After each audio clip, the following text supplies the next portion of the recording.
하나님 말씀 보겠습니다. 우리 가능하신 분들은 하나님을 경외하는 마음으로 자리에 일어나셔서 오늘의 말씀 요한복음서 5장 1절에서 9절 말씀을 우리 한 목소리로 읽겠습니다. 네, 시작. 그 후에 유대인의 명절이 있어 예수께서 예루살렘에 올라가시니라. 예루살렘에 있는 양문 곁에 히브리 말로 베데스다라는 못이 있는데 거기 행각 5이 있고 그 안에 많은 병자, 소경, 절뚝발이, 혈기 마른 자들이 누워 물의 동함을 기다리니 이는 천사가 가끔 못에 내려와 물을 동하게 하는데 동한 후에 먼저 들어가는 자는 어떤 병에 걸렸든지 낫게 되미로라. 거기 38년 된 병자가 있더라. 예수께서 그 누운 것을 보시고 병이 벌써 오랜 줄 아시고 이르시되 내가 낫고자 하느냐. 병자가 대답하여 주여 물이 동할 때에 나를 못에 넣어줄 사람이 없어 내가 가는 동안에 다른 사람이 먼저 내려가나이다. 예수께서 가라사대 일어나 내 자리를 들고 걸어가라 하시니 그 사람이 곧 나아서 자리를 들고 걸어가니라. 이 날은 안식이니라. 아멘. 하나님 말씀입니다. 우리 자리에 앉으셔도 좋습니다. 사순절 벌써 4번째 주일입니다. 예수님의 초대, 예수님께서 복음서에 사람들을 만나러 다니셨던 그 이야기들을 우리가 시리즈로 나누고 있습니다. 오늘 우리가 읽은 말씀은 베데스다라는 연못의 이야기입니다. 작년 여름에 저희가 여름 휴가를 가지는 못했던 것으로 기억이 나는데 여름이 끝나갈 때쯤에 그래도 이렇게 여름을 보내는 게 너무 아쉽다라고 해서 오늘은 좀 편하게 설교를 해보려고 그래요. 그래 지아나를 데이케어를 맡기고 나서 저랑 아내랑 물놀이를 가자. 그래서 여기서 제일 가까운 물놀이 할 수 있는 데가 어디지? 라고 해서 한 4시간 5시간 짬을 내가지고 그 짧은 찰나에 놀아보겠다고 이 젊음의 끝을 잡고 물놀이를 갔던 워터파크에 갔던 기억이 있어요. 평일 오전에 문 열 때 갔잖아요. 문 열 때 10시에 갔기 때문에 사람이 많을 거라고 전혀 생각하지 않았어요. 그런데 딱 갔는데 그 주간이 아마 마지막 방학이었던 것 같아요. 그래서 가족 단위가 꽤 많았고 여러분 그거 아세요? 돈 더 내면 1시간 일찍 들어갈 수 있는 거? 돈 더 내면 9시 입장이 있어요. 그래서 이미 다 들어가 있는 거예요, 사람들이. 그래서 우린 분명히 오픈런을 했는데 이미 사람이 있었던 상황이었습니다. 그래서 처음 가보는 거라서 막 어떤 게 재밌는지 그런 워터 슬라이드를 찾아서 이제 줄을 섰어요. 근데 사람들이 꽤 많았습니다. 그래서 20분, 30분 줄을 서는데도 줄이 줄지 않는 겁니다. 사람이 너무 많았어요. 이대로라면 이게 아기를 다시 픽업할 때까지 이제 점점 몇 시간이 안 남았는데 한두 개만 타고 집에 가야 된다. 그래서 약간 좀 마음이 급해지기 시작했어요. 그런데 좀 이상했어요. 20분, 30분이 지나면 이 슬라이드가 내려오는 게 보이는데 줄이 줄어야 되잖아요. 4사람, 한 사람씩이라도. 근데 줄이 안 주는 거예요. 알고 보니 우리가 줄을 이렇게 서 있는데 저 건너편에 뛰어가는 사람들이 보이는 겁니다. 뭔지 아시나요? 한 사람당 70불을 더 내면 패스트 트랙 티켓이 있어요. 그래서 그 사람들은 이 일반 줄에 안 서고 줄 없는 데로 이렇게 가서 놀이기구를 탈 수 있는 겁니다. 그래서 이제 원래대로면 제 생각에는 거기 한 팀 태웠으면 이제 일반 줄에서도 한 팀을 빼내야 될 것 같은데 아마 그날 위에서 아르바이트하는 친구들이 그걸 몰랐는지 어떻게 됐는지 거기는 계속 가는데 여기는 진짜 한 걸음을 안 가는 거예요. 20분을 지났는데. 그래서 막 저쪽에 너무 행복하게 웃으면서 뛰어가는 그 애들의 표정이 보여요. 그래서 계속 기다리다가 거의 1시간이 다 될 쯤에 저희랑 저희 뒤에 있는 아저씨랑 이제 포기하고 내려갔습니다. 내려가면서 그때 딱 내려가려고 마음을 먹었던 게 분명히 아까 봤던 애거든요. 근데 걔가 3번째 뛰어 올라가는 걸 보고 이제 그만해야겠다. 못한다 오늘 이거. 그래서 더 시간 가기 전에 내려가자 해서 내려갔어요. 그리고 나서 그날 아내랑 그 수영장에서 꽤 진지하게 우리의 자본주의와 기회에 대해서 좀 얘기했던 기억이 나요. 이게 무슨 일인가? 우리는 지금 날 더운데 땡볕에 줄만 서다 내려왔다. 그런 얘기를 했던 기억이 납니다. 그래서 별 생각이 다 들었죠. 그런데 웃기지만 그 1시간 정도를 기다리는데 아주 묘한 기분이 들어요. 약간 묘한 박탈감. 140불을 더 썼으면 놀이기구를 탈 수 있었을 텐데 왜 그걸 안 써서 줄만 서 있었을까라는 그 합법적 새치기를 당한 박탈감이 이렇게 들었던 기억이 납니다. 재밌게도 오늘 설교를 준비하면서 그 생각이 제일 먼저 났어요. 오늘 읽은 우리 이 복음서의 이야기는 예수님께서 베데스다라는 게 연못 이름이에요. 그 동네 이름인데 그 연못에 있는 아주 오래된 병자를 만난 이야기입니다. 저는 고작 놀이기구 1시간을 기다리는 것도 굉장히 묘한 기분이 들면서 박탈감이 들었는데, 이 성경 말씀에 나온 이 주인공은 무려 38년 동안 다른 사람이 자기를 새치게 하는 것만 보고 있었습니다. 치료와 회복을 얻는 다른 사람들만 보고 있었던 거예요. 상상해 보십시오. 38년 동안 계속해서 새치기만 당하고 나에겐 기회가 전혀 오지 않아요. 분명 나도 줄을 서 있는데 본문 보면 이렇게 나와요. 내가 내려가는 동안 다른 사람들이 먼저 간다. 이 사람도 줄을 지금 서 있는 거거든요. 근데 그 누구도 Are you lying? 너 지금 줄 서 있어? 라고 물어보지도 않아요. 그냥 쟤는 어차피 느리니까 신경도 안 씁니다. 그리고 냅다 뛰어가서 그 연못으로 달려가는 사람들만 있는 그런 연못이었습니다.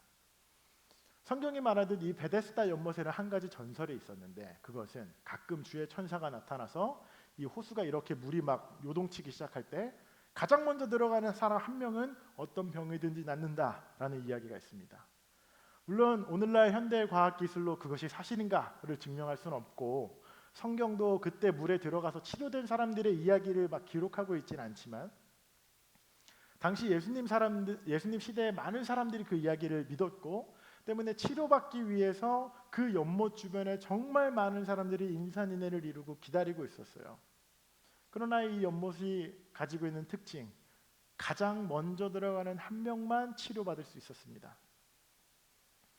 상상해 가시죠. 이 연못이 어떤 곳이었겠습니까? 정말로 많은 사람들이 자기 인생을 걸고 경쟁을 하고 피도 눈물도 없이 다른 사람들을 밟고 올라가야만, 그것도 꼭대기, 탑 10도 안 돼요. 꼭대기 단 한 명만 보상이 있는 시스템, 그런 사회 조직이었습니다. 누가 줄을 섭니까? 그 상황에서 아무도 줄 서지 않고요. 다른 사람들은 안중에도 없습니다. 그럴 수 있는 장소가 아니에요. 그곳은 그저 그 때를 기다리다가 뭔가 움직이는 것 같으면 아무도 말을 안 합니다. 눈치만 봐요. 옆에 사람이 알면 안 되죠. 그리고 남들이 눈치채지 못하게 곧바로 뛰어가는 사람들만 있는 그 숨막히는 긴장이 365일 계속되는 장소였습니다. 이 물이 움직이는 게 뭐 매월 첫째 주 며칠 이런 게 아니에요. 그냥 가끔 그렇게 물이 움직인다 이야기하고 있죠. 언제가 될지 모르는 그때를 다들 긴장하고 눈치 보며 기다리고 있는 그 컨텍스트입니다.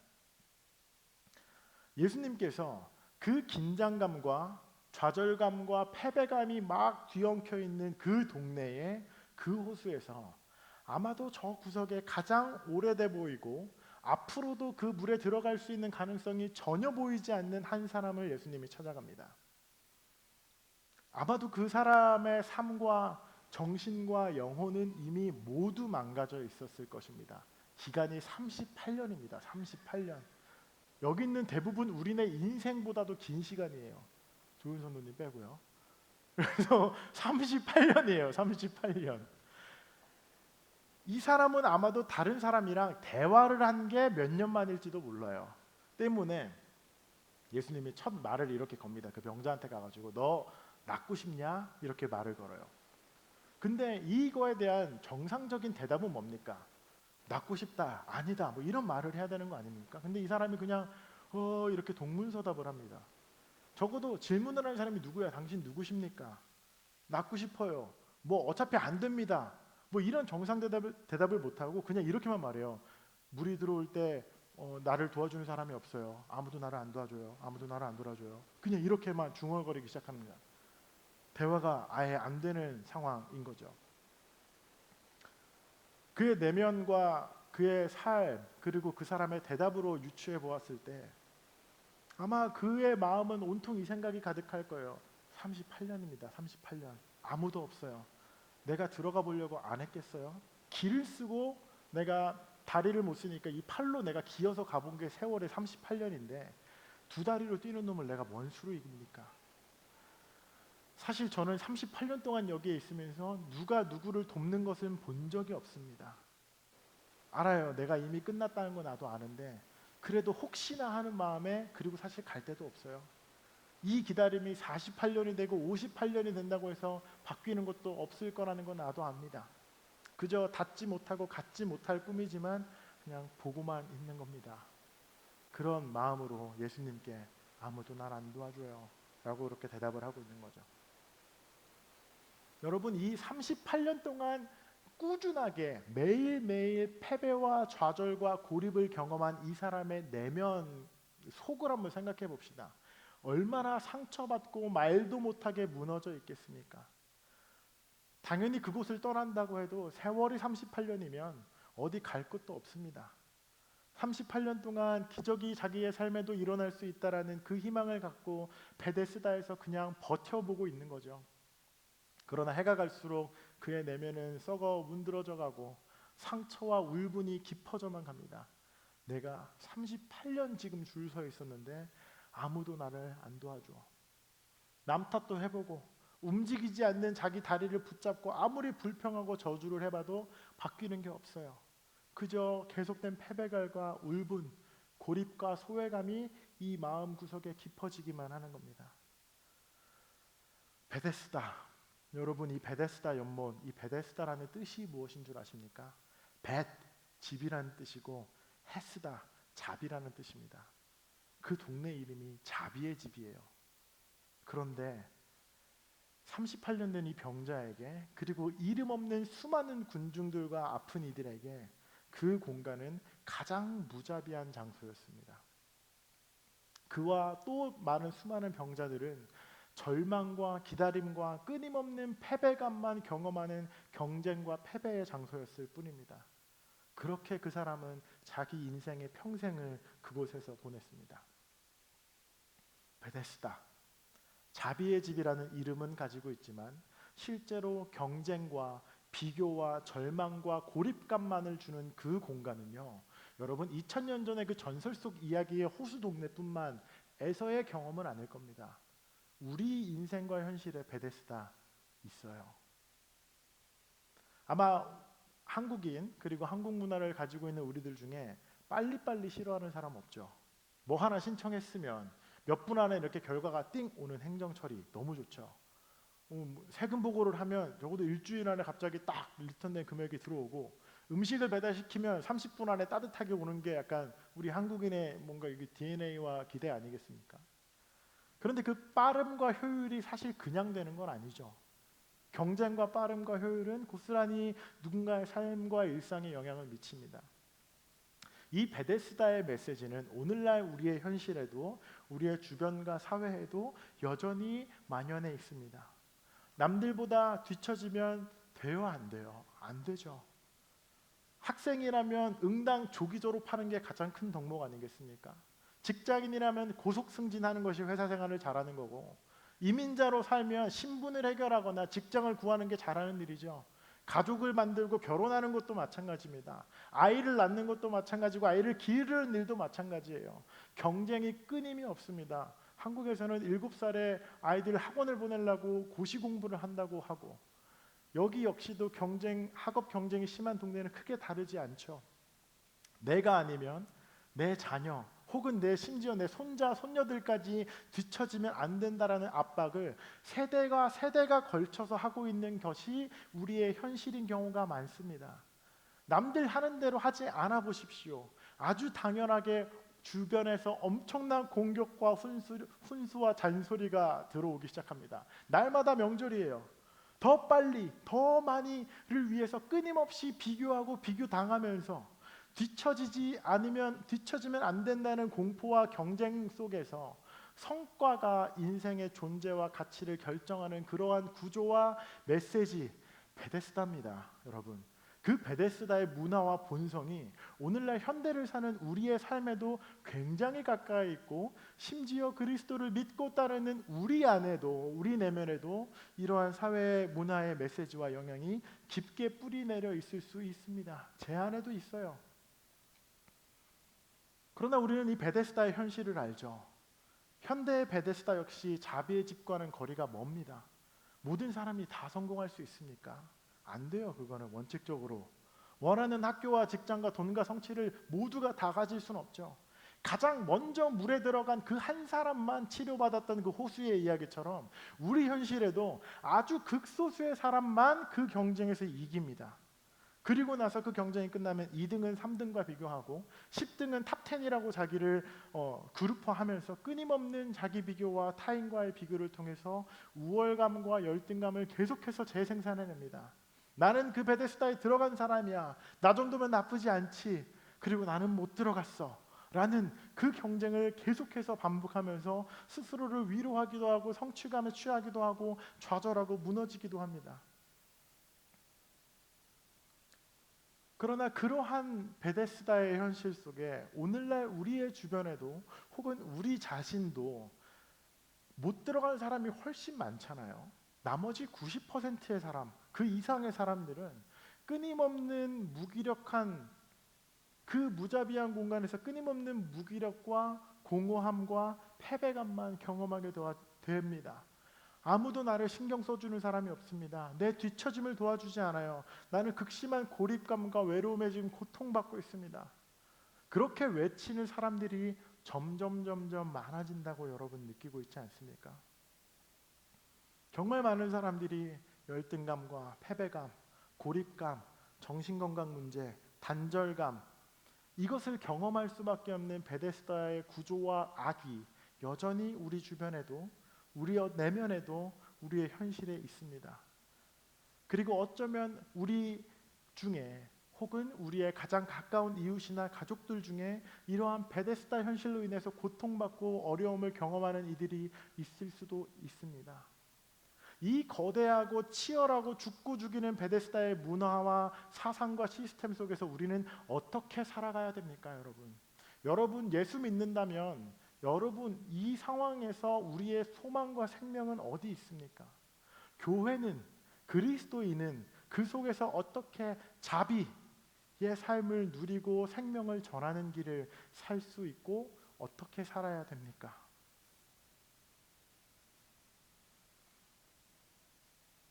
사순절을 이렇게 지나가면서 오늘 우리가 묵상할 소망과 빛과 생명은 그 베데스다에 조용히 찾아온 예수입니다.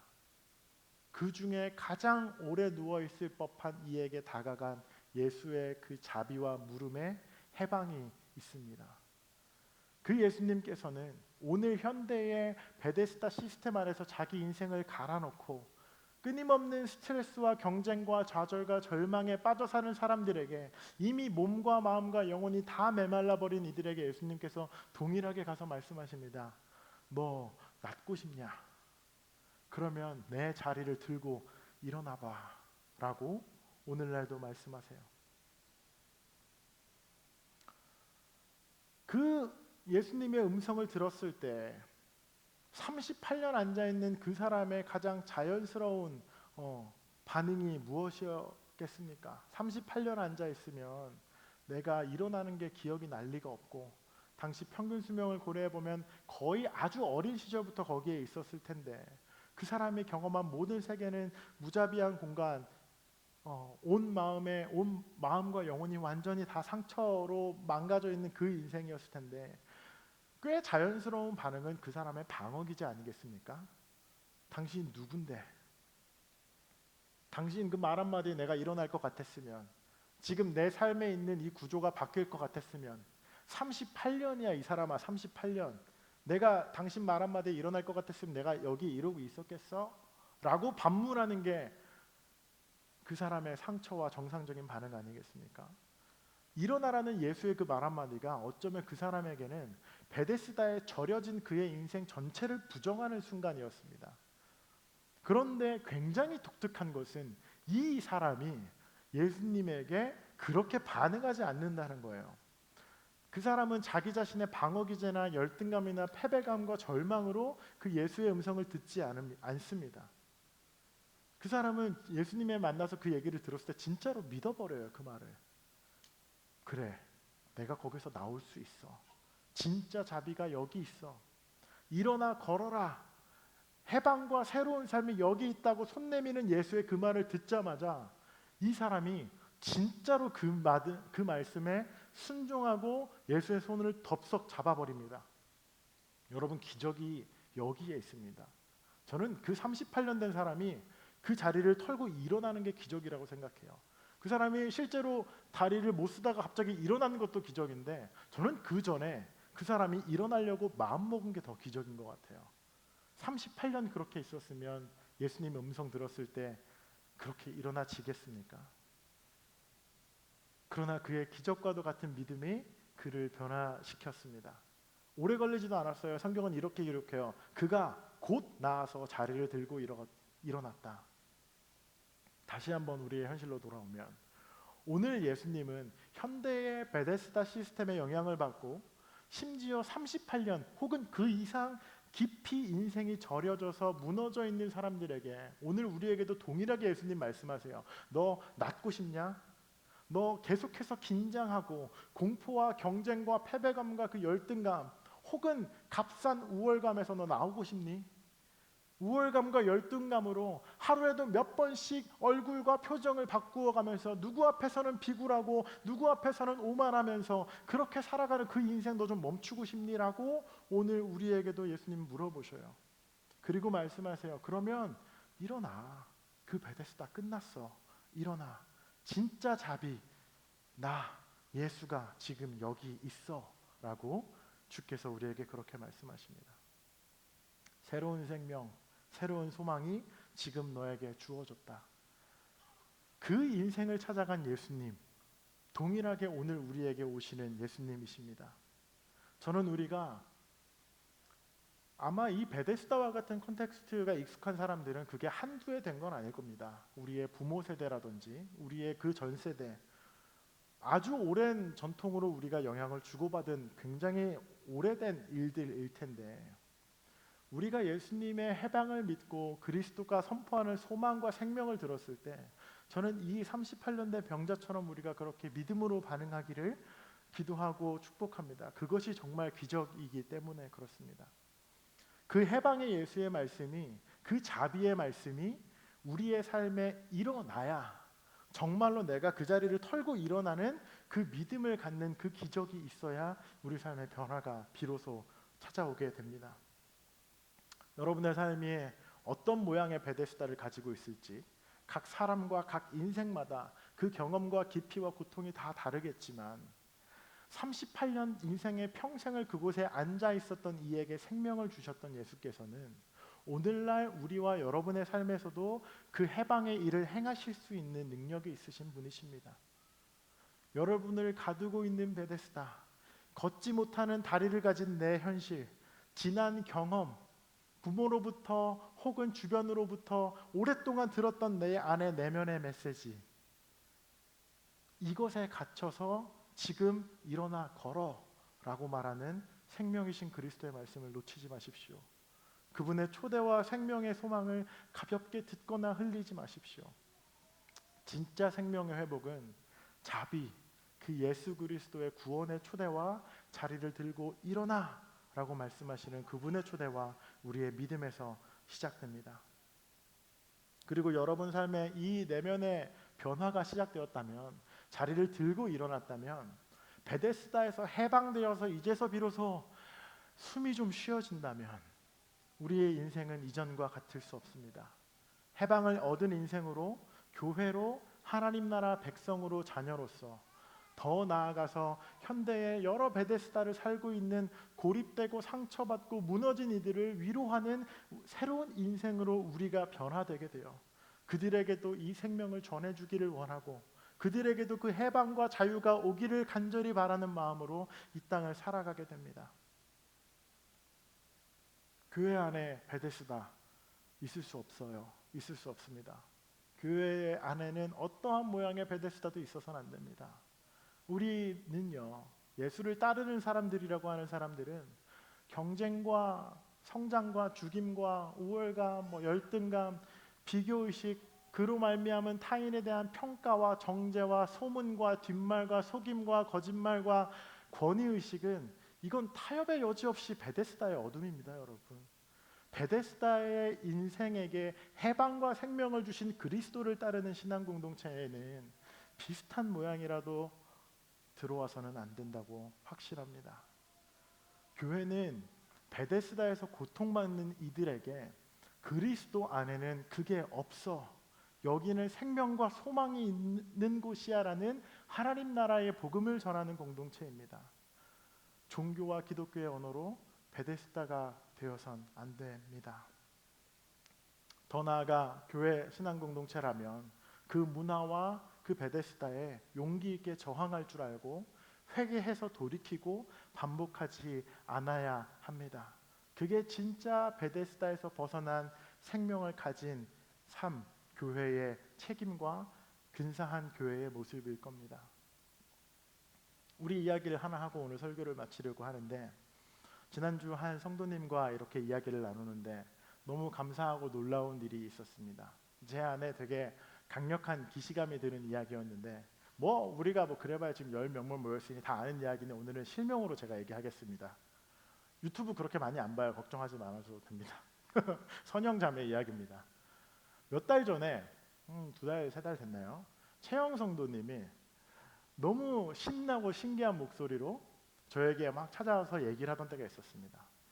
내가 놀이터에서 무슨 육아 프로그램을 하는데 어떤 분이 한국말로 막 나한테 막 인사를 하면서 오는 거야. 근데 가까이 오는데 아무리 봐도 내가 모르는 사람이더라고. 누구지? 근데 아무리 봐도 모르는 사람이야. 근데 내가 한국 이름을 가지고 있어서 내가 같은 이 프로그램에 참여해서 그렇게 먼저 다가오시고 인사를 하려고 나에게 오시더라고. 그 두 사람이 그렇게 우연히 놀이터에서 만난 그날이 우리가 더 테이블을 처음 시작한 날입니다. 그때 채영 자매가 저에게 이렇게 얘기했어요. 우리 다음 주에 하는 더 테이블에 그분들 한번 초대해 볼까? 그렇게 선영도 기범 성도님 그리고 수진의 가족이 저희 집 거실이었죠. 그때는 그 더 테이블의 첫 손님으로 오셨어요. 그리고 몇 달이 지난 지금 이분들 지금 여기 앉아 있지 않습니까? 지금 소중한 가족이 되었습니다. 그런데 그 선영 성도님이 지난주에 저랑 이렇게 양육을 하는데 선영 자매인가 채영 자매인가 헷갈릴 정도로 너무 비슷한 표정으로 저에게 말을 하기 시작했습니다. 내가 홀푸드에서 남편과 같이 공부하는 부부를 우연히 만났다. 중국 분들이신데 거기도 8개월 된 아기 엄마래. 근데 육아로 너무 힘들고 또래와 친구가 필요한 것 같더라고. 심지어 그 사람들이 우리를 자기 집에 초대해 줬어. 그래서 밥 먹고 왔다 우리 어제. 우리 혹시 다음에 그분들 더 테이블에 와도 될까? 초대해도 될까? 그렇게 물어보는 거예요. 근데 그 이야기를 막 하는 선영 성도님의 얼굴을 이렇게 보는데 몇 달 전 그 똑같은 얘기를 하는 채영 성도의 얼굴이 이렇게 겹쳐 보이는 겁니다.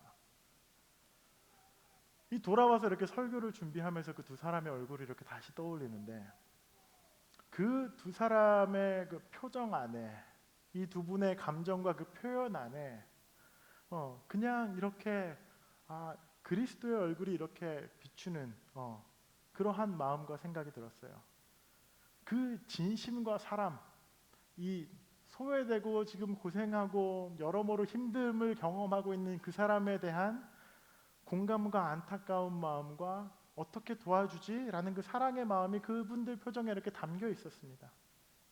외로운 이웃들, 고립되고 힘든 시간을 보내는 사람들, 그 사람들에게 우리 인생의 곁을 내주고 그들의 어두운 시간에 사랑과 해방과 우정과 이것을 나누고 싶은 관심과 헌신을 쏟기 시작한 겁니다. 저는 이 모든 일들이 이 10명 남짓한 이 작은 교회에서 이 몇 달 간격으로 반복적으로 일어나고 있다는 게 전 굉장히 놀랍습니다. 이제는 사실 분석도 이해도 잘 되지 않는 수준이에요.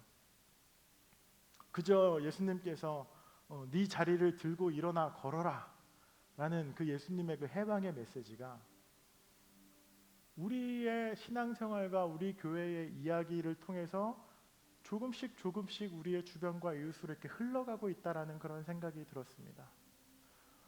여러분, 이게 저는 그리스도를 따르는 신앙 공동체, 하나님 나라 제대로 보여주는 하나님 나라 공동체 교회라고 믿습니다.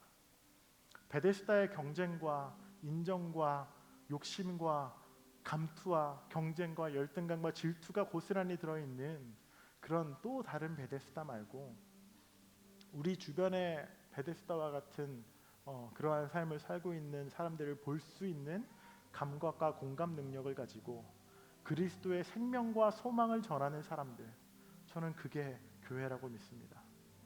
사랑하는 모닥불교회 가족분 여러분, 사순절은 우리에게 소망과 해방을 선포하신 그리스도의 사랑이 우리에게 전해지는 기간입니다. 그리고 그 사랑이 지금 바로 여기 우리에게 있습니다. 여러분의 삶을 통해 여러분의 언어와 표정과 말과 배려를 통해 그 그리스도의 생명과 소망을 전하는 인생들 되시기를 간절히 축원합니다. 예수님 믿고 벌떡 일어나서 그 베데스다 구조를 떠나는 용기 있는 사람들 되시고 다른 이들에게도 그 용기와 소망과 생명을 전하는 여러분 되시길 기도하겠습니다. 우리 함께 기도하겠습니다.